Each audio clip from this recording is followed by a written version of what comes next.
कि सर के बीचों बीच चलाई गई आरी नीचे की और आधा माथा कटता चला गया है, आधी नाक, गर्दन भी आधी क्षत विक्षत सी बिखर सी गई हैं गर्दन की 7 हड्डियां, फिर वक्ष के बीचों बीच काटती चली गई नाभि तक आरी, 2 भगोष्ठों को अलग अलग करती हुई 2 कटे हुए हिस्से एक जिस्म के, जैसे एक हिस्सा दूसरे को आईना दिखा रहा है। दोनों हिस्सों पर एक एक कुमलाया सा वक्ष है, जैसे मुड़ी तुड़ी पॉलीथीन की थैली नहीं, जैसे एक नवजात पिल्ले का गला घोटकर डाल दिया गया हो, एक फटे पुराने लिहाफ से निकली मुड़ी तुड़ी रुई के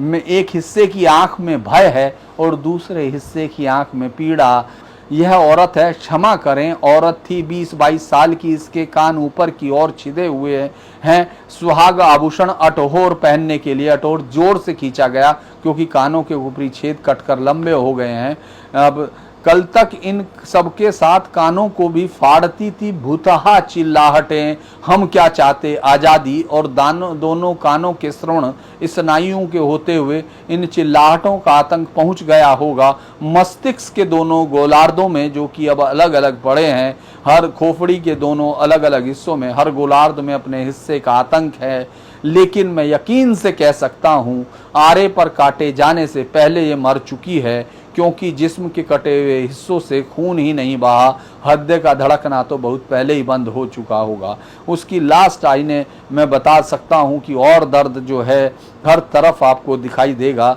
हाँ, देखो अलग अलग पड़े दोनों हिस्सों के अलग अलग भगोष्ठों को देखो, देखो जमे हुए काले पड़ गए रक्त के साथ मिला हुआ है सफेद द्रव्य, मध्ययुगीन रेगिस्तानी वासनाओं का विक्षिप्त नृशंस वीर्य। चिल्लाता हुआ ए काफिरो, ए जालिमो, किसी को सजा नहीं मिलेगी, लेकिन एक दूसरे से जोड़कर सिल दिया जाए एकता और अखंडता के साथ, कम से कम अत्येष्टि तो होगी। अग्नि की भेंट चढ़ने तक ही सही, 100 रक्षक की सिलाई कम से कम इस काम तो आएगी कि राख होने तक भ्रम बना रहे कि दोनों टुकड़े एक दूसरे का अभिन्न अंग है।